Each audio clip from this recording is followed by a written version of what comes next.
everybody. My name is Utsav Joshi. I am a third-year Hem-Onc Fellow from Moffitt Cancer Center, and I'm here presenting on a topic on racial disparities in genomic alterations and survival outcomes in acute myeloid leukemia.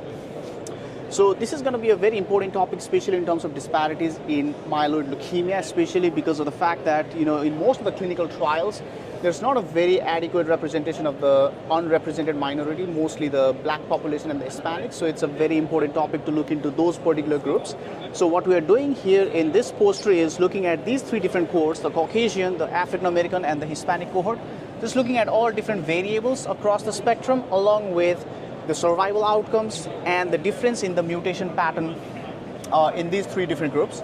So first of all, I just want to take you to this picture where we are looking at all these different mutation profile, which goes along with the, here we are showing like N block for all three different racial groups, but in the full paper we'll look at the different groups as well. But these are the most common type of mutations which we see, and this is pretty, I think, consistent with what we know about the whole disease spectrum. But what we saw was in the black population, KRAS mutations was much more common compared to the other two groups.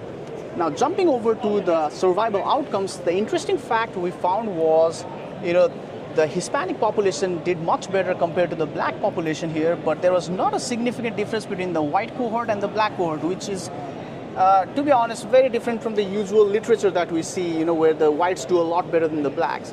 When we looked at the different ELN risk category, they were pretty much similar in the favorable risk and in the advanced risk. But in the intermediate, we did see a good difference, especially in terms of the black population and the Hispanic doing on the worse side.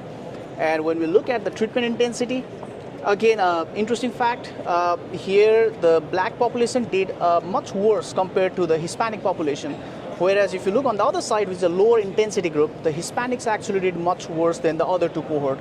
So these are some interesting findings that we saw through our study, and we actually ran it through a multivariate analysis as well, where interestingly, when we controlled for these factors here in the table, the race was not actually an independent predictor of survival. So it was mostly the age at diagnosis, if you had a prior history of myeloid malignancy, ELN risk category, whether you got a transplant or not, and these two major mutations which actually contributed to overall survival. So these were actually the major findings of our study.